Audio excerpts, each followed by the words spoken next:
Hola y bienvenidos a Cristo Blog. Estamos con el hermano Juan Miguel, hoy compartiendo unos temas que nos fueron suministrados. Estas preguntas nos fueron suministrados por Adrián, pero nosotros somos los que nos tocó la tarea de dar la respuesta. Como siempre, volver a agradecer a Natanael, que es un hermano que nos ha estado ayudando mucho en lo que es la promoción de nuestros canales, que todavía están un poquito pequeños, ¿verdad? Y él nos está asistiendo en eso. También quiero agradecer a Irma Muñoz, que es una persona que siempre me está apoyando en el canal, siempre noto que es la primera persona que comenta en los videos que subo y siempre me está dando mensajes de apoyo. También a otras personas que están allí, que más adelante la iremos mencionando también. Entonces estamos con el hermano Juan Miguel, venimos de allá de su canal. La primera parte está en el canal El Reino en Parábolas, donde estuvimos contestando estas preguntas. ¿Tiene un precio la gracia de Dios? También empezamos la respuesta de ¿es la gracia incondicional? Esta la vamos a seguir ahora. Y aquí vamos a añadir dos preguntas más un poquito más adelante.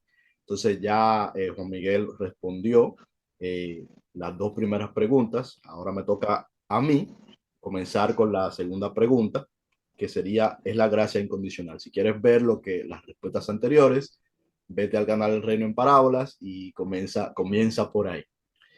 Y nos vemos aquí en un momentito. Bien, entonces empezamos. Bueno, presentar a Miguel para, ¿verdad? ¿Cómo estás, Miguel? ¿Hola? ¿Cómo estás? Ah, yo no la escuché por el ruido acá. Eh, pues obviamente estoy con gracia ante el Señor. Estoy Sí. bien alegre porque siempre que se llegan estos momentos, pues a mí me agradan porque no solamente yo aprendo, sino que también aprendo de los hermanos con los que converso. Así que gracias al Señor, pues por darme el privilegio de estar acá en este canal de Cristo Blog y también pues compartir con los hermanos que han de ver este programa. Así que muchas bendiciones para todos.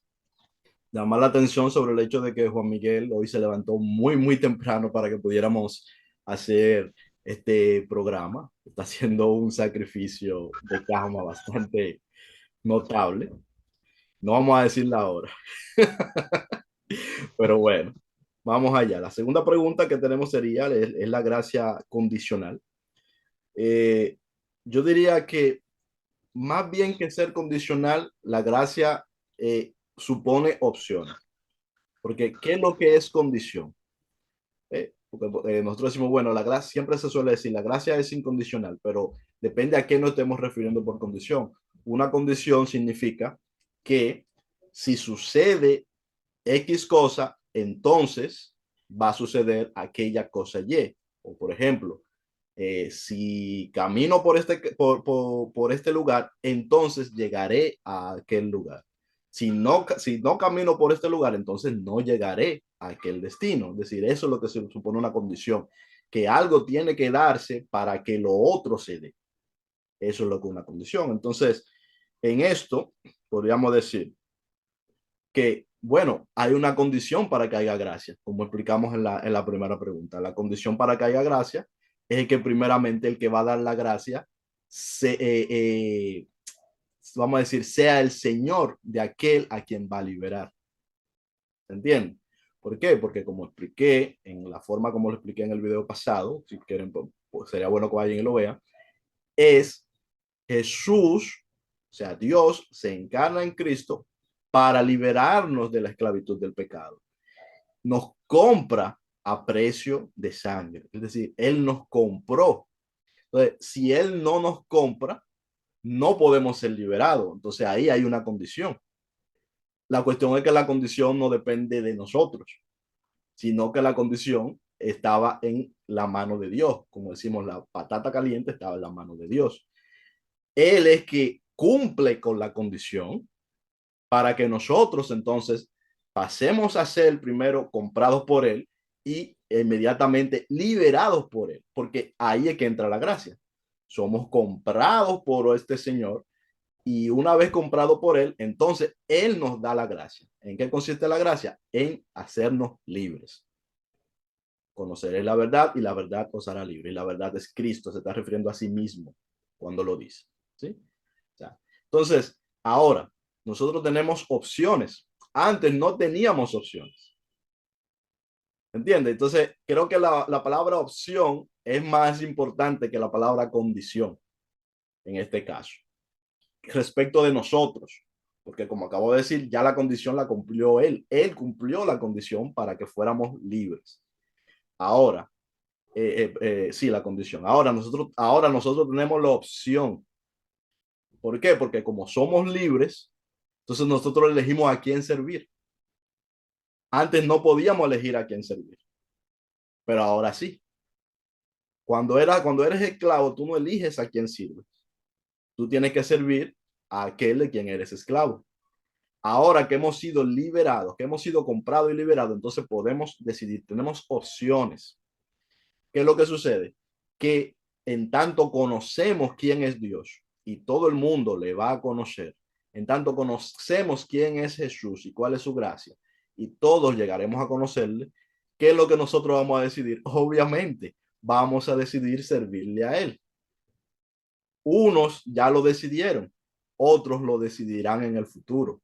Pero todo el mundo, cuando se ve entre esta disyuntiva, ¿a quién servimos? ¿Servimos al enemigo que nos mantenía esclavos o servimos a Dios que nos hace libres? Vamos a terminar decidiéndonos por Dios. Todos, ya muchos de los que están viendo ya lo decidieron, tomaron esa decisión. Y aunque ahora en la apariencia y en lo visible seguimos cometiendo errores, el mismo hecho de haber ya tomado esa decisión, de haber tomado la decisión de ser de Cristo, de ser de aquel que nos liberó, de que Él sea nuestro Señor, ya le estamos dando a Él la autoridad, que de hecho la tiene, pero nosotros le estamos reconociendo la autoridad para que Él, sin faltar a nuestra libertad, nos tome en sus brazos y nos lleve a su reino, porque también en eso consiste la libertad. Si Cristo nos llevara a nosotros sin nuestro consentimiento a su reino, entonces ya no nos habría hecho libres, sino que simplemente nos había comprado para que fuéramos entonces sus esclavos. Pero ese no es el propósito de Dios. El propósito de Dios es habernos liberado, pero para que seamos libres. Y que si queremos estar en su reino, vamos a estar en su reino, pero como libres, no como esclavos. Bien, entonces, ¿qué es lo que va a aceptar a Jesucristo? Es justamente eso. Nosotros le estamos diciendo a Jesús, ok, yo veo que tú eres amor, yo entiendo que esto es lo que quiero, es que esto es lo que no conviene. Y aunque soy una persona pecadora, aunque tengo en la carne ataduras todavía al pecado en este mundo, estoy tratando de perseverar en librarme de ello, pero sobre todo he tomado la decisión consciente de que no quiero ser más esclavo del pecado. Por lo tanto, estoy aceptando, ya está la opción, estoy aceptando ir a tu reino y que tú hagas lo que tienes, lo que ya en gran parte hiciste y lo que vas a hacer para llevarme a tu reino. Yo estoy totalmente de acuerdo. Quiero ser libre. Eso es la cuestión. Quiero ser libre y sé que solamente seré libre en tu reino. Por lo tanto, yo quiero ir. Entonces ya nosotros estamos firmando el contrato. Eso es lo que estamos haciendo. Estamos firmando el contrato con Jesucristo, aquel que ya nos liberó. Ahora estamos firmando el contrato con él de que queremos vivir en su reino. Y eso todo el mundo eventualmente lo va a hacer. Todo el mundo lo va a terminar haciendo porque el que no lo hace es porque no lo entiende o porque no lo sabe. Sea que no lo sepa o no lo entienda. Y por saber no me refiero a que tenga la teoría, sino a que en su corazón, en su mente ya lo haya y lo sepa de verdad. Entonces, todo el mundo va a llegar a saberlo en determinado momento. Y todo el que llega a saberlo, lo elige. Porque es como la opción de comerte una manzana podrida o comerte una manzana que está rica, bonita y sabrosa. Cuando te des cuenta de cuál es la manzana que está sabrosa, vas a elegir esa y no vas a querer comer de la podrida. Esa es la situación en la que nosotros estamos con respecto a esto. Entonces, nosotros fuimos libres de la esclavitud de Satanás. En la resurrección, entonces somos totalmente libres también en cuanto al cuerpo. Y se nos otorga un nuevo cuerpo. ¿Cuál cuerpo? Como ya hemos explicado anteriormente, el cuerpo de Cristo, un cuerpo basado en el cuerpo de Cristo, un cuerpo de gloria, una nueva vestidura, una vestidura blanca para entrar en el reino, ya sin las ataduras del pecado. Entonces, La gracia está allí. Dios tiene paciencia. Dios es paciente. Entonces, Dios no hace libre, pero a la vez Él es paciente. ¿Qué tan paciente es Dios? Su paciencia es infinita. Nosotros no tenemos un tiempo infinito para darnos cuenta de cuál es la manzana que está en buen estado.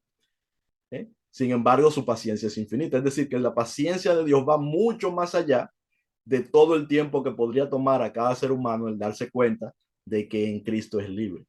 Por eso nosotros también sabemos que en Cristo todos vamos a ser, bueno, todos somos libres, pero que todos vamos a entrar en su reino.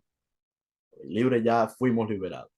Aún los que no lo saben fueron liberados. Esa sería a grosso modo la respuesta. Entonces, vamos con la siguiente pregunta. Yo voy a hacer en este caso la pregunta para que Juan Miguel continúe. Y la tercera pregunta, por cortesía de Adrián, recordando, y cualquier cosa, hay que hablar con Adrián también por estar haciendo estas preguntas. Y Las dice, piedras para él, hermano. a él también le toca la suya. Dice, ¿se puede obtener la gracia sin creer en Jesucristo? Es esa la siguiente pregunta. Vamos a ver, Juan Miguel.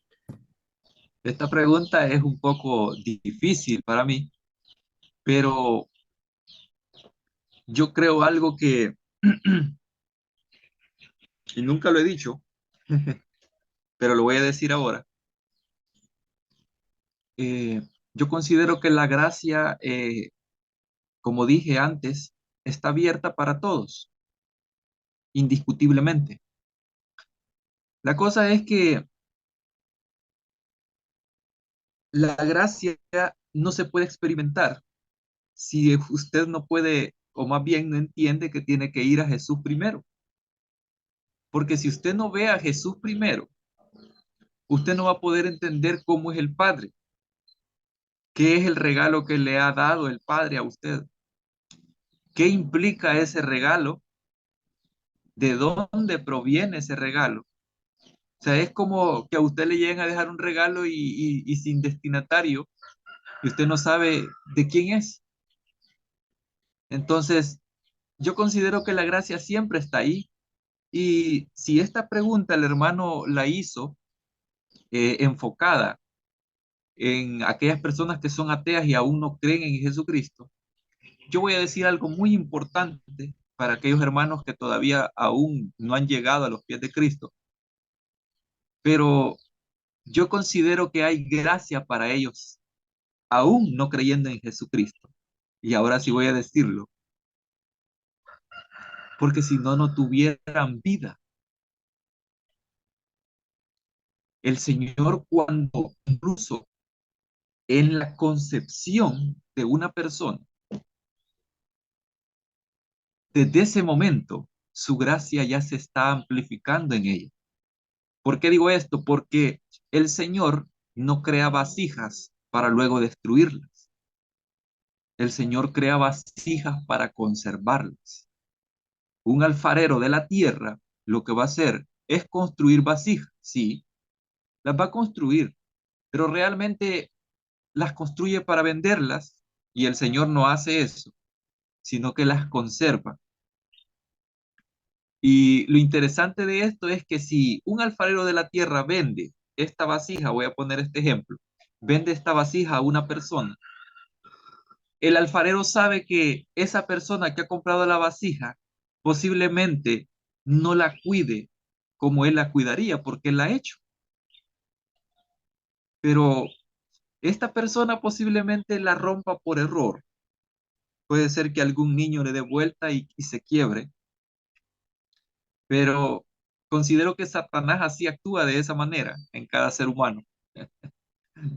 Comete el error de tocar a esas vasijas y las quiebra, pero luego el Señor viene y recoge cada pedazo, cada pedacito, lo va recogiendo poco a poco hasta armar la vasija como estaba, porque Él sí tiene el poder de recoger y de restaurar cada pedazo de vasija, el cual el enemigo ha hecho destrucción en esa vasija. Así que con este ejemplo quiero hacer notar algo muy interesante. La cosa es que la gracia se experimenta no porque nosotros la queramos experimentar en cierto sentido, sino porque el Señor llega y Él en su paciencia, en su bondad, Él pone lo que es el arrepentimiento dentro de nuestro corazón y es ahí donde experimentamos ya literalmente lo que es la gracia. Y después de esto, como dije en las preguntas anteriores, lo que se experimenta es la gratitud, se experimenta el gozo, se experimenta la paz. Todo eso va viniendo poco a poco a cada uno de nosotros, experimentando esa relación con Él. ¿Por qué no la experimentamos antes de ir a Jesucristo? Porque realmente lo que estamos experimentando nosotros es solamente destrucción, es solamente, eh, como diríamos, es solamente perdición. Eso es lo que estamos experimentando. Pero yo no estoy diciendo con esto de que si estamos experimentando perdición, estamos totalmente perdidos. Realmente no. Estamos en la condición de perdidos hasta que el Señor nos encuentra a nosotros. No somos nosotros los que le encontramos a Él. Con esto quiere darle paso al hermano Juan Ramón para que pueda responder lo que es creo que es la misma tercera pregunta. Sí, la tercera pregunta, la misma pregunta. ¿Se puede obtener la Ujú. gracia sin creer en Jesucristo? Es una pregunta eh, común por lo menos en estos canales en los que nosotros nos estamos moviendo. Y la cuestión es la siguiente. No se puede, realmente no se puede obtener la gracia sin creer en Jesús.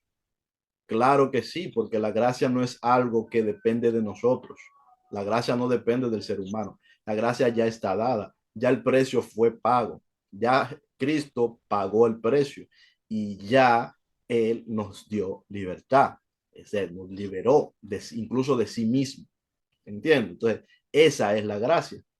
Ahora, la cuestión es, la pregunta yo creo que sería más bien sobre si podemos entrar en el reino de los cielos sin conocer a Jesús, es decir, sin el nombre de Cristo. Esa yo creo que es la verdadera pregunta. Dicho lo anterior, claro, esa es la pregunta, dicho lo anterior, porque ya establecimos que la gracia no es algo que depende de ti o de mí, sino que es algo que ya se hizo, ya se pagó. Yo no puedo devolver ese pago. El pago ya fue hecho. Bien, y la liberación fue ejecutada. Entonces, ¿cuál es la cuestión? La pregunta es sobre el reino de los cielos, me parece a mí, sobre entrar en ese reino de los cielos. Y la cuestión es la siguiente. Primeramente, Dios ya nos perdonó. Y la gracia no consiste en el perdón de Dios. Eso es otra cosa que hay que diferenciar. Dios nos perdona antes de la gracia. ¿Se entiende? Es decir, cuando Dios perdona a un ser humano, cuando el ser humano peca. De hecho, lo perdona antes de pecar, ya el ser humano ha sido perdonado por Dios. Porque la gracia no consiste simplemente en el perdón de Dios. La gracia es el pago que hace Dios en ese cuerpo que Él se puso, como hemos explicado hasta ahora, es el pago que hace para liberar al esclavo. Ese pago Él lo hace para liberar a un esclavo porque ya Él lo había perdonado. Es decir, la condición para que Dios nos perdone es el pecado. Y la condición para que sea necesaria una gracia, un pago por el pecado, es que nosotros pecamos. Esa es la condición. Ahora, ya dada esa condición, ¿qué hace Dios? En su infinito amor, entonces Él primero nos perdona y luego nos libera. Pero ¿de quién nos libera? Nos libera del que nos tiene atados, del que nos ha querido tener atado al temor de la muerte, al pecado. Esto es Satanás. Entonces, la gracia consiste en liberarnos de Satanás, no en liberarnos de Dios, porque nosotros no estamos siendo libres o libertados de Dios, sino de Satanás por Dios. Es decir, Dios no se hace un pago a sí mismo. para perdonar nuestros pecados. Dios perdona nuestros pecados, entonces Él hace el pago para liberarnos de la esclavitud en la que nosotros mismos nos metimos. Nosotros como humanidad hicimos al enemigo nuestro Señor, hicimos al pecado nuestro Señor. Y ahora fuimos esclavizados de este pecado, fuimos esclavizados de este Señor, y Dios viene, entonces nos liberta, paga el precio por el esclavo y nos liberta. Entonces, la gracia no es el perdón. El perdón ya está, el perdón siempre ha estado, el perdón no tiene límites, el perdón de Dios, porque Dios es amor. Y como Dios es amor, aparte de él perdonarnos, Dios no se conforma con él habernos perdonado, porque él habernos perdonado no nos libera del pecado. La obra de Jesucristo no es simplemente perdonarnos, es liberarnos del pecado, librarnos de aquel que nos mantenía atados por el temor de la muerte, como dice la palabra. Entonces, voy a leer un texto brevemente en Romanos capítulo 2, 14 al 16, dice: porque cuando los gentiles que no tienen ley hacen por naturaleza lo que es de la ley, estos, aunque no tengan ley, son ley para sí mismos, mostrando la obra de la ley escrita en sus corazones, dando testimonio su conciencia y acusándoles o defendiéndoles sus razonamientos en el día en que Dios juzgará por Jesucristo los secretos de los hombres conforme al Evangelio. Es decir, en Jesucristo hay cosas que se juzgan por los secretos de los hombres. Y esta ley de la que está hablando Pablo aquí en Romanos 2, 14 al 16, no es la ley de los días de reposo, no es la ley de qué es lo que vas a comer, no es a esa ley a lo que se está refiriendo, no es a la ley de la Pascua, no. Se está refiriendo a la ley del amor. Es decir, obviamente un gentil no puede guardar por simple conciencia y razonamiento la ley del antiguo pacto. No es a eso que se refiere. Esa ley es imposible de guardar, pero más imposible todavía si tú no la conoces. Entonces, por simple razonamiento, un gentil no va a dejar de comer ciertas cosas o no va a guardar ciertos días. Pero sí, por simple razonamiento, un gentil se puede dar cuenta de que el amor es primordial. Eso sí se puede alcanzar por razonamiento, por la propia conciencia, por la propia, digamos, la propia alma de la persona. Sí puede llegar a darse cuenta de eso y de hecho sucede. La gente reconoce el amor. El ser humano es capaz de reconocer el amor y de conocer el amor, aunque no tenga doctrina o aunque su doctrina no sea la doctrina oficial, digámoslo así. Lo puedes reconocer. Y a esta ley del amor es a la que Pablo se está refiriendo. Y lo que está diciendo es, hay personas, muchas personas, que son gentiles, es decir, que no conocen la ley de los judíos ni nada de eso, ni siquiera conocen que hay un Jesucristo, a este personaje que es el que nos viene a referir la ley del amor, pero esas personas aman, aman a su prójimo. Y a pesar, y escucha esto muy bien, y a pesar de que en ese amor fallan porque son seres humanos, tienen la convicción de cuál es el camino que quieren tomar. Porque nosotros no somos capaces de cumplir ni siquiera la ley del amor. No somos capaces de cumplirlo. Pero sí somos capaces de decidirnos por ella y de tratar de perseverar en ella, pero el perseverar, vamos a decir, mejora nuestra vida en este mundo. El nosotros perseverar en la ley del amor mejora nuestra vida en este mundo, pero nosotros nunca logramos cumplir la ley del amor, pero sí logramos decidir en nuestra conciencia que queremos ser parte de este proceso de amor al prójimo, a los demás, es decir, de querer hacer el bien. Hay personas que dicen, yo quiero hacer el bien, yo quiero actuar con amor, yo reconozco que esto es lo bueno, yo reconozco que esto es lo que está bien. Y cuando una persona reconoce eso y dice, esto es lo que yo quiero en mi vida, aunque de vez en cuando falle, aunque de vez en cuando se le suba el apellido y todo esto, esa persona ha tomado una decisión y esa decisión que ha tomado es aceptar a Jesucristo. No importa que él sepa quién es Jesucristo o no.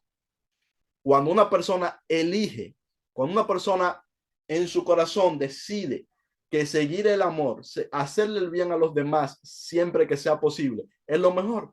Esa persona ha aceptado a Jesucristo, al que nosotros llamamos Jesucristo. porque Jesucristo no es simplemente un nombre fonético. O sea, no es un abracadabra. No es que tú dices la palabra, acepto a Jesucristo y ese orden fonético, esas palabras que tú mencionas son como una magia o no, no es así. Jesucristo es Dios, es el amor, es ese reconocimiento de la preeminencia del amor. Y esto es algo de lo que nos habla mucho el hermano Pablo, la preeminencia del amor. Pablo nos está desglosando quién es realmente Dios, quién es realmente Jesucristo. Porque hay uno que le dicen Yeshua, hay uno que le dicen Jesus, otro que le dicen Jesús. Entonces, si fuera la palabra, si fuera el nombre fonético o escrito en un papel, entonces todos tendríamos un Cristo diferente, todos tendríamos un Jesús diferente, porque todos lo llamamos, en cada cultura lo llamamos de manera diferente, pero no es eso, es lo que Él representa, y lo que Él representa es la preeminencia del amor, y allí es donde está Dios. Esa es la luz que está en cada ser humano, todo ser humano que adquiere la capacidad, vamos a decir, de ser consciente, sabe lo que es el amor en cualquier idioma, en cualquier cultura. En la guerra, el hombre que está en la guerra, que está sometido, vamos a decir, está sometido a su conciencia, a la violencia de la guerra, por las circunstancias de la vida. Aún una persona en esa situación sabe lo que es el amor e incluso puede obrar en amor, con errores como todos. Todos obramos todo lo que queremos obrar en el amor, obramos en el amor con errores. Todos fallamos en ello. Ninguno de nosotros lo cumple. Cristo lo cumple. En Él lo cumplimos, no nosotros. En Él es que lo cumplimos. Entonces, aún una persona en esa situación, alguien, por ejemplo, ahora en la guerra que está, la principal guerra que está sucediendo de tantas, puede estar allí y esa persona puede estarle dando preeminencia al amor a pesar de estar participando en esa situación. Y vamos a decir, por su falta de conocimiento, tal vez sigue participando allí porque no se ha dado cuenta de ciertas cosas, pero ya puede que en su corazón él haya tomado la decisión de que el amor es lo preeminente. Ya aceptó a Jesucristo. Las tribus que no conocen de Dios, ellos buscan el concepto del bien. Ellos buscan el orden, buscan en el mismo orden social que hacen, están buscando ese bien. Y ese buscar ese bien, cuando se hace desde el corazón, es aceptar a Jesucristo. Aunque tú no sepas, nunca hayas leído la Biblia, aunque una persona nunca haya leído la Biblia, puede ya haber aceptado a Jesucristo. Y otros que la han leído no lo han aceptado. Porque si nosotros creemos en Jesucristo, en la palabra Jesucristo, pero hacemos como se ha hecho en algunas ocasiones y decimos, en el nombre de Jesucristo vamos a ir a eliminar a todas aquellas mujeres y niños de aquella población.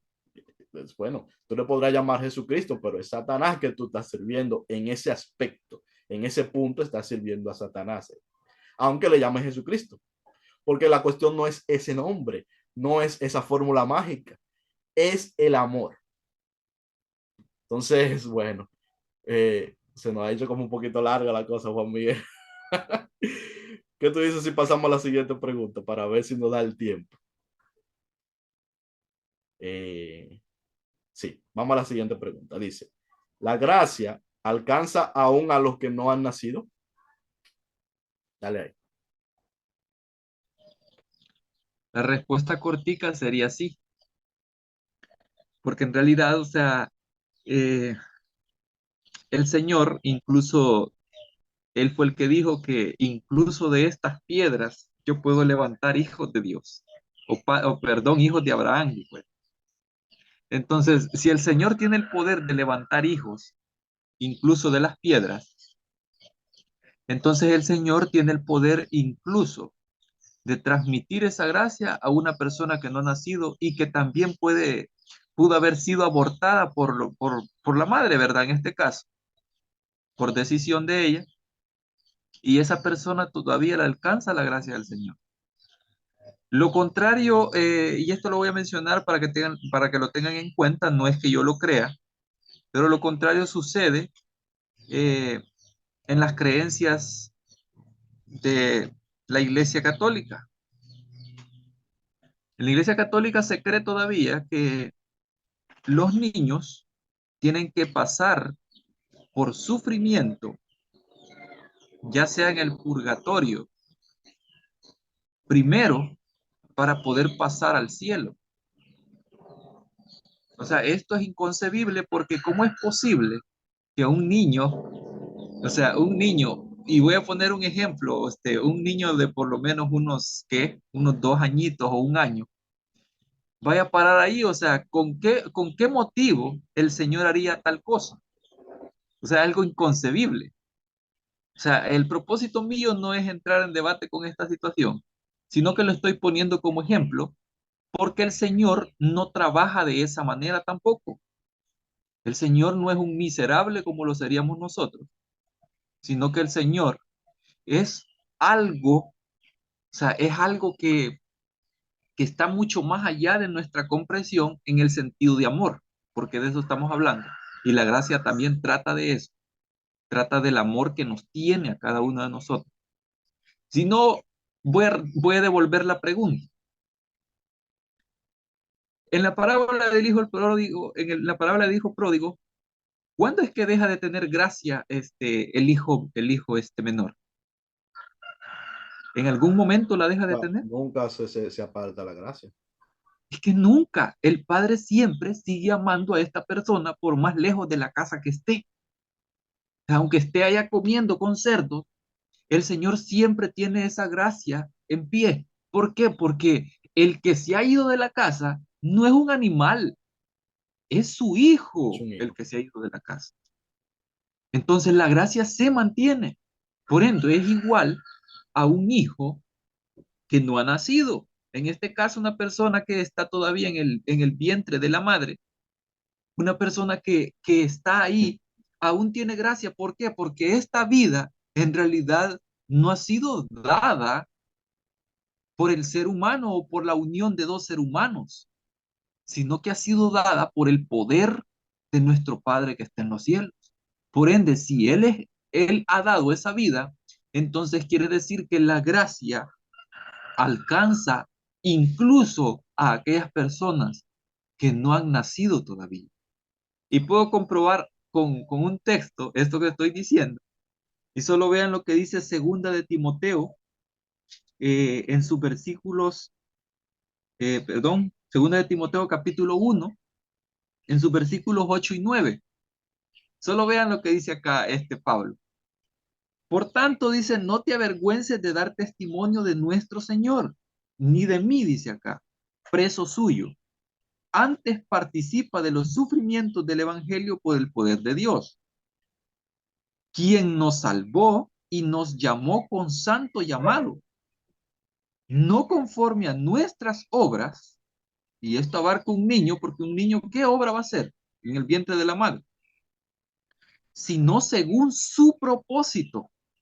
Si el Señor en su propósito le dio vida a ese niño, incluso antes de su concepción, o sea, antes de dar a luz la mamá, este niño, la vida ya está en él, pero porque el Señor la pone, ese es su propósito. Y también dice acá, no solamente según su propósito, sino que también, y su gracia, dice el texto, que nos dio en Cristo Jesús, y solo vean lo importante que menciona Pablo aquí, para que lo conecten con lo que acabo de decir con respecto a la pregunta. Antes de los tiempos de los siglos. Si dice así acá, y no solo menciona acá en el texto su propósito, que es darnos vida y vida en abundancia, sino que también menciona la gracia y también dice que la gracia es dada incluso antes de los tiempos de los siglos. ¿Y cuándo son estos tiempos? Obviamente antes de que nosotros existamos. Entonces, ahí con ese versículo lo dejo para que podamos escuchar lo que es la, la respuesta del hermano Juan Ramón. Así es, eso. Hay muchos versos que hablan de esto. También tenemos en Salmo 139, verso 16, dice, mi embrión vieron tus ojos, y en tu libro estaban escritas todas aquellas cosas que fueron que fueron luego formadas, sin faltar ninguna de ellas. Y lo que nosotros vemos aquí y lo que vemos también al conversar con Dios es que Dios tiene a cada ser humano en su radar. Ya el ser humano está en el radar de Dios mucho antes del ser humano nacer, mucho tiempo antes, desde el principio. Todo el número de todos los seres humanos que van a estar en el reino de Dios, que son todos, están en la mente de Dios. Aquí lo menciona como libro porque es el símil, ¿verdad? Pero en la mente de Dios, digamos, desde el principio. Y todos están puestos allí para salvación, todos para su reino. Yo voy a leer aquí lo que yo escribí sobre esto y digo, sí, la respuesta es sí. Todas las personas que van a nacer ya están en el radar de Dios. Él sabe cuántos son, sabe su número, la plenitud de todos los hombres y mujeres de todas las lenguas, naciones y pueblos, los que son, los que fueron y los que han de ser. No importa si nacen o no. Cuando son concebidos es porque de hecho ya estaban en el radar de Dios. Y cuando una persona es concebida es porque ya estaba en el radar de Dios, ya estaba en la mente de Dios. Cada uno es uno más y Dios los tiene a todos en cuenta, a todos. Aún a los que aún no parecen ser, o sea, a los que no parecen que son, ya Dios los tiene en cuenta. Ya Dios sabe que sí son, o sea, que existen y los tiene reservados para salvación, para plenitud, para su gracia eterna y para vida y salud eternas en su reino. Es decir, todos nosotros, todos los que son, todos los que no han sido, el número, como dice la palabra, el número de los redimidos, todos están en la mente de Dios. No importa que hayan nacido o no, no todos los seres humanos, todo el que llega a este mundo, ya estaba en la mente de Dios. Entonces, todos están reservados para salvación y todos estamos reservados para la salvación. Y allí veremos. El número es infinito. Yo decía en un comentario en nuestro grupo el otro día que, que Abraham, Jesús, Dios le dice, mira el número de las estrellas y la puedes contar. Y más que ellos serán, así serán tus hijos. Y yo les refería a ustedes que todos los días nacen estrellas. Las estrellas siguen naciendo. Entonces, no puedes contar las estrellas, nosotros no las podemos contar, pero Dios sí sabe cuántas son. Asimismo, hay personas que no han nacido y Dios sí sabe cuántos son, quiénes son. Cada uno de ellos es alguien para Dios y va a ser alguien para nosotros cuando lleguemos a conocerle en su reino. Cada uno, sin excepción. Y creo que esa sería la respuesta más clara de ahí no puede ser. Entonces, vamos a agradecer a los hermanos. Entonces, muchas gracias a todos los que han participado. Gracias a mi hermano Juan Miguel. Gracias a Adrián por las preguntas y también gracias a Natanael por su siempre muy amorosa colaboración que nos da, ¿verdad? Para ayudar a que estos canales crezcan. También a las personas que nos comentan aquí debajo, invitamos a todas a que siempre comenten en los videos su parecer, claro, con respeto, como siempre lo hacen la mayoría. Y un agradecimiento especial a las personas que no solo comentan, sino que nos dan un apoyo, nos dan un aliento y nos invitan a seguir trabajando, a seguir mejorando y compartiendo el mensaje. Yo solamente decir que puedan dejar preguntas, porque eso nos ayuda a nosotros también a estudiar y a indagar más en lo que es las escrituras y en el conocimiento del Padre y nuestro Señor Jesucristo. Eso importa para nosotros, porque realmente llevamos respuestas, no que sean de nuestra propia opinión, sino que yo sé pues que vienen directamente del Padre, porque está escrito también y además pues por el testimonio de Jesús. Así que cada comentario es válido siempre y cuando vaya con el debido respeto. Agradezco también al hermano Juan Ramón por tomarse el tiempo de hacer este tipo de reuniones también. Igual al hermano Natanael, al hermano Adrián, pues que también puso su granito de arena con estas preguntas que han estado muy difíciles en cierto aspecto para mí. Y qué decir, cada una de las cosas que nosotros hemos dicho en este mensaje, eh, analícenlo punto por punto y como decía Pablo, tomen todo lo bueno posible que haya en este Algo mensaje bueno, y retengan todo lo bueno, sí. así como él dijo. Todos Y estamos, todos estamos en formación. Es así es, importante recalcar eso. Nosotros estamos en formación, estamos en aprendizaje, todos nosotros, ustedes. Y cada día que aprendemos nos gozamos en el Señor, pero seguimos aprendiendo y seguimos formándonos. somos aprendices del Señor.